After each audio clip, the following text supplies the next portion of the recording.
Oi gente, tudo bem? Rafael Seba aqui para começar o segundo vídeo da série que eu estou preparando sobre 2013. Se você não viu o primeiro vídeo é porque você ainda não está inscrito ou inscrita no meu canal, então já clica aí, se inscreve, já liga o sininho. Eu considero que 2013 teve pelo menos 3 momentos distintos. Eu sei que é normal a gente imaginar 2013 como uma coisa só, né, com toda a sua complexidade, com todo o seu caráter difuso, mas é muito comum que as pessoas tenham uma imagem na sua cabeça, positiva ou negativa, que descarta tudo que o movimento teve de positivo e considera só o que teve de ruim, ou que exalta de uma forma romântica algumas características do movimento e não faz uma reflexão crítica com relação às suas contradições. Mas a grande verdade é que 2013 não pode ser definido como um processo coeso.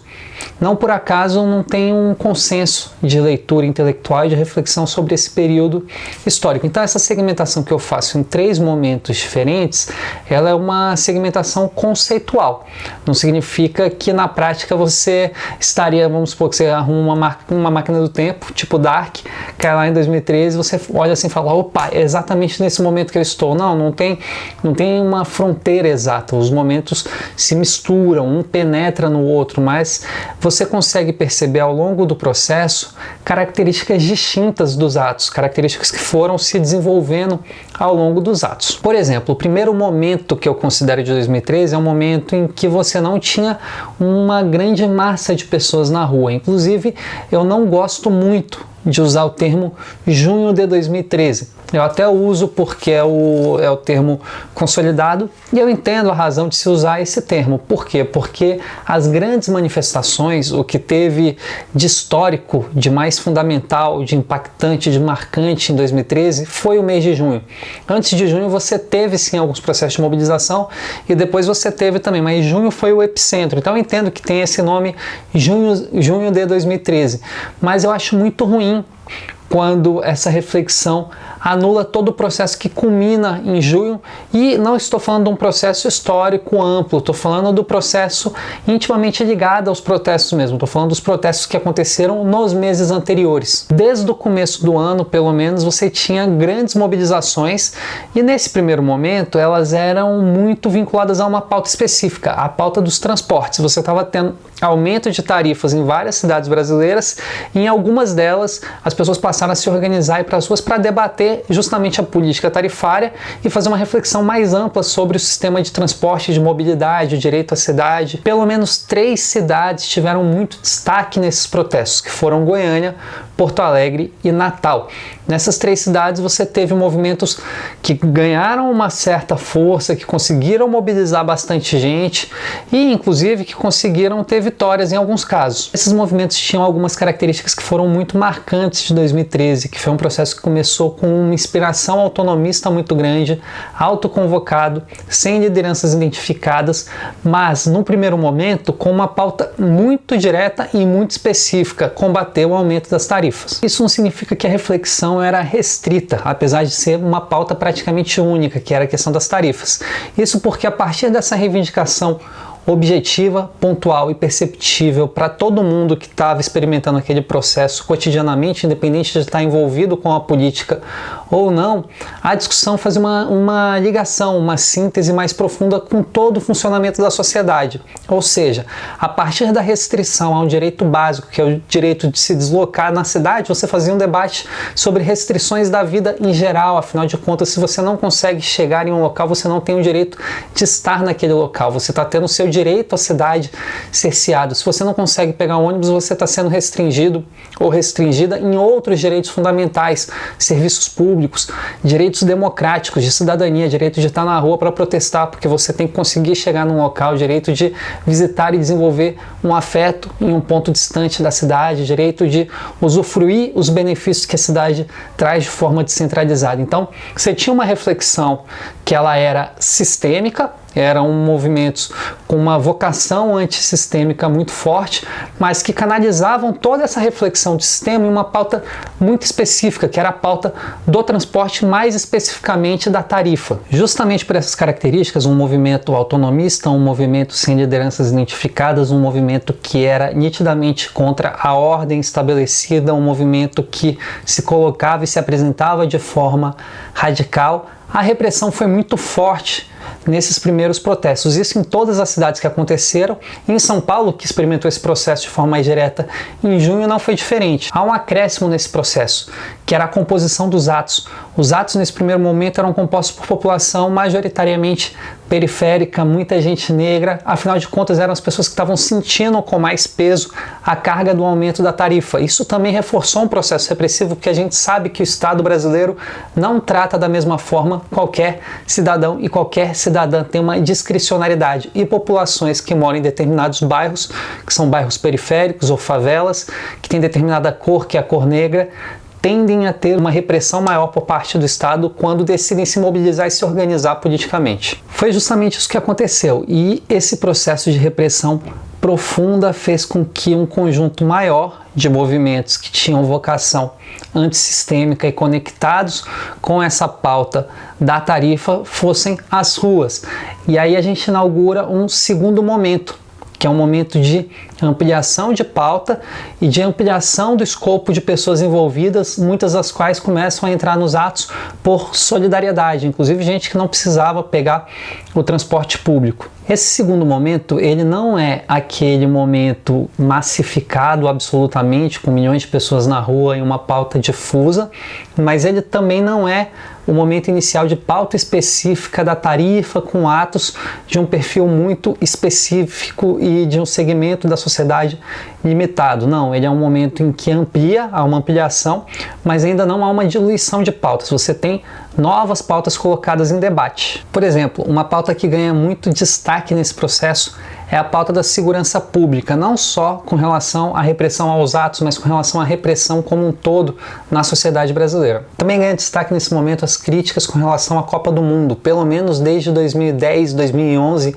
por todo o país, movimentos se organizaram para questionar o processo de realização da Copa do Mundo por uma perspectiva de garantia de direitos. Isso porque muitas das obras de infraestrutura da Copa estavam envolvendo remoções sem a devida garantia para as populações atingidas num processo de gentrificação que tornava muito excludente todo aquele investimento feito para atender interesses internacionais. Ah, Seba, até agora você só falou coisa que parece ser bom, que faz sentido a galera tendo pra rua. Em 2013, como é que deu tudo errado no final das contas? Como é que veio um monte de coisa ruim depois de 2013? Sim, até aqui eu tô ressaltando aspectos positivos de 2013, porque, de fato, era o que estava presente nas primeiras manifestações, e sem a gente falar esse caráter de antissistema das primeiras manifestações, a gente não entende os movimentos sequentes, inclusive o movimento de ascensão de um neofascismo no Brasil, que tem uma relação direta com a eleição de Jair Bolsonaro. Então, por mais paradoxal que seja,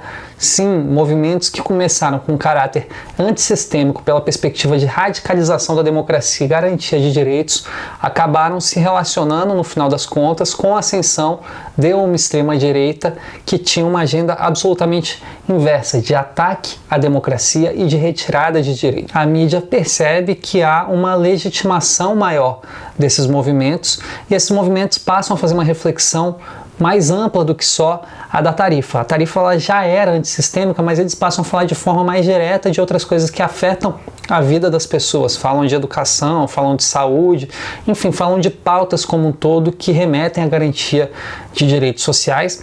E aí, nesse segundo momento, com essa ampliação, já dando uma margem para interpretações diversas do que seria, de fato, o projeto reivindicado naquele momento.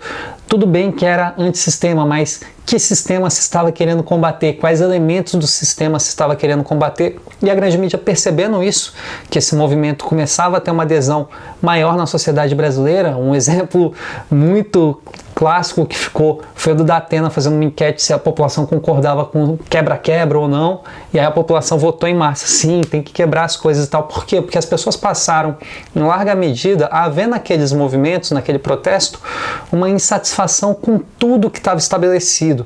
E a ordem estabelecida, ela de fato dá muitas razões para as pessoas se indignarem contra ela, apesar de nem toda resposta de revolta à ordem ser uma resposta positiva. Percebendo que essa revolta contra a ordem estava ganhando corpo na sociedade brasileira, a imprensa dá um giro e passa a tentar disputar os rumos e os sentidos desse momento histórico. A primeira operação que ela faz é separar o que ela chamou de cidadãos de bem dos vândalos, e aqui você passa a ter um primeiro potencial de um pensamento fascista, porque todo movimento fascista ou neofascista precisa sumariamente, antes de qualquer coisa, de ter um grande inimigo a combater, um inimigo em que você possa representar todas as mazelas da sociedade, alguém que se despreza profundamente, alguém que não merece existir, alguém que não tem legitimidade para participar do debate.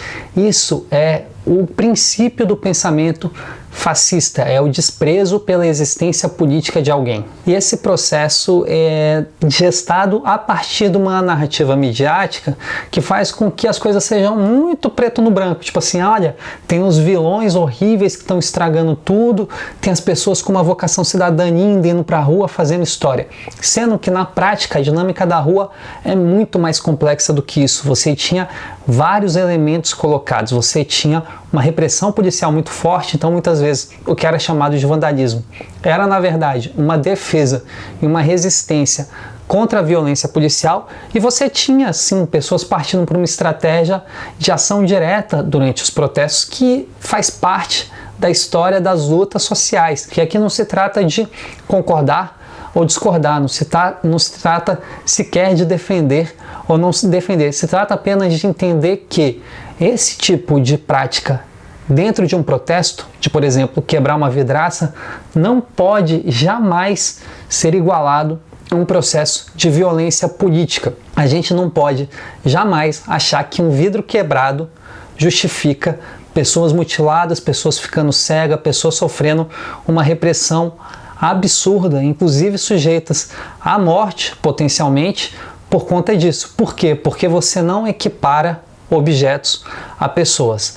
Os protestos que faziam uso de ações diretas podem ser questionados, podem ser criticados, mas a gente não pode jamais perder de vista essa diferenciação fundamental entre o que é um processo de revolta popular contra objetos, contra estátuas ou contra o que quer que seja, com o que é violência política. Mas a narrativa midiática não fazia essa distinção, e ao não fazer essa distinção, abria a possibilidade de pessoas se sentirem à vontade de não só apoiarem a repressão policial, como quererem endossar um processo de repressão não institucional, não do Estado, mas social e popular, num processo que sim parece o início da formação de um movimento neofascista popular, de pessoas indo às ruas para defrontar, violentar e agredir outras pessoas. Pior, recebendo um tratamento, por vezes, de herói, de representante do povo brasileiro que não aceita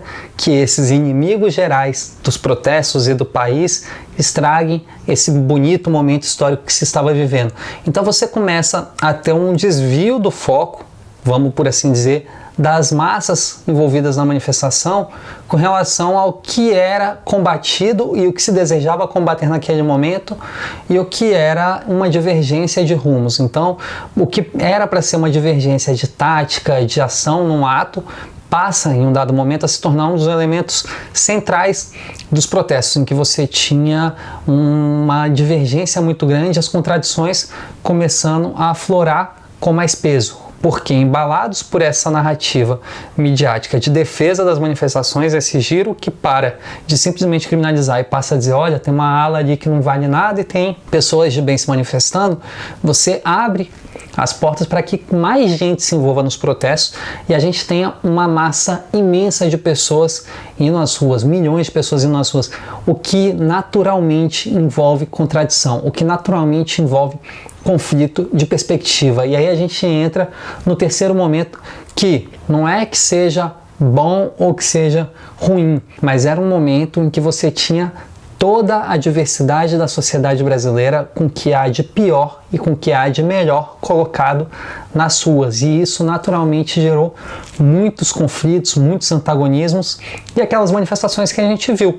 Aquelas manifestações difusas, com muita gente nas ruas, reivindicando coisas diversas, cada um levantando o cartaz que queria e criando uma falsa imagem, por vezes, de uma unidade nacional construída nas ruas, enquanto o que estava nas ruas não era a unidade nacional, era a polarização nacional. Ali você começava a ter, de fato, um processo de acirramento da polarização da sociedade brasileira, com alguns setores mais politizados, no sentido de organizados politicamente, e outros setores menos politizados, no sentido de estarem se comportando de forma mais solta, flutuando de um lado para o outro. Mas o fato é que você tinha uma pulsão de revolta muito profunda. E essa revolta foi canalizada para as coisas mais distintas possíveis. Essa revolta foi canalizada para o sistema capitalista, essa revolta foi canalizada para o PT, essa revolta foi canalizada para o presidencialismo de coalizão, essa revolta foi canalizada para os manifestantes que estavam ali se comportando de uma forma que você não considerava legítima. Então a marca desse processo era um grande sentimento de revolta. E aí você tem tudo que a gente viu de contradição, inclusive pessoas se comportando de maneiras que elas jamais se comportariam. Eu lembro do episódio que teve aqui no Distrito Federal, nessa época, em que um ônibus quebrou no caminho, estava andando, e a própria população que estava dentro do ônibus desceu e meteu fogo no ônibus. Isso não foi algo organizado por quem quer que seja, não. Havia um sentimento nas pessoas de uma ação mais ativa que estava difundido e que se manifestava naquele momento, que fez com que pessoas subissem na cúpula do Congresso Nacional, que fez aqui no Distrito Federal, que em função de uma dispersão mal sucedida da polícia, o Itamaraty fosse depedrado. Eu conheço gente que participou daquele ato, eu estava naquele ato, mas não participei quebrando o Itamaraty, mas eu conheço gente que participou quebrando o Itamaraty, que hoje, assim, meu Deus, se falar qualquer coisa que não seja minimamente comportada, vai ficar de cabelo em pé, mas naquele momento estava tomado por aquele processo, por aquele fenômeno de massa. E aí é assunto para um outro vídeo, mas a massa, e tem alguns autores, algumas autoras que estudam isso, a massa ela adota comportamentos próprios. A gente não pode tratar um fenômeno de massa como se fosse simplesmente a junção de pessoas pensando, e nem como se fosse a relação social entre essas pessoas. Não, é quase como se fosse um ente novo. Quando você tem uma multidão na rua, essa multidão ela se comporta, ela toma rumos, ela leva as pessoas a fazerem coisas que elas não fariam sozinhas. A gente assiste isso em um grande evento esportivo em que tem uma aglomeração de torcedores, e a gente assiste isso também em um grande movimento de massas da política brasileira. E aí, já puxando o gancho para o próximo vídeo, no meio desse turbilhão que foi o terceiro momento de 2013, os agentes políticos e principalmente as organizações políticas, os movimentos sociais, os partidos, os novos movimentos que estavam se organizando de forma mais horizontal, o governo, a oposição, a grande imprensa, você tinha todo o mercado, né, o dito mercado, os grandes empresários, você tinha todo esse conjunto de agentes olhando isso e dizendo, olha, tá acontecendo alguma coisa grande aqui, a gente está vivendo um momento histórico, mas o sentido desse momento histórico, cada um interpretou de uma forma. O governo PT, por exemplo, interpretou esse momento como um momento anti-governo, enquanto, na minha opinião, era muito mais um momento anti-ordem como um todo. E é evidente, o governo faz parte da ordem, então também tinha uma crítica forte ao PT colocada ali, mas não era essencialmente um protesto contra a Dilma. Eu acho que, no final das contas, o que estava colocado ali era um sinal explícito de que o sistema político brasileiro, baseado em uma relação de conciliação de interesses, que ao fim e a cabo mantinham uma estrutura social que é arcaica, que vem, se você for fazer a sociogênese, vem desde a época da colônia, esse modelo ele estava em xeque, ele estava sendo questionado por vários aspectos. Então você tinha ali um aspecto conservador de crítica, que via nesse momento político em específico de 2013 a oportunidade de criticar o sistema, não por ele ter uma ligação ainda com estruturas arcaicas, mas por ele estar se desapegando minimamente de alguns aspectos dessa estrutura arcaica. Você tinha, por outro lado, um movimento de questionamento da ordem de caráter mais progressista, de dizer que essa ruptura com estruturas arcaicas ainda era muito tímida, que era preciso mais. Mas de toda forma você não tinha ali nesse momento, nesse terceiro momento de 2013, um rumo bem definido. O que foi definir as consequências concretas e objetivas desse momento foi a forma como cada um dos agentes se comportou, mas isso é assunto para o próximo vídeo. Então, se você quer saber, se inscreve, já liga o sininho, aguarda, porque semana que vem sai o terceiro vídeo da série sobre 2013.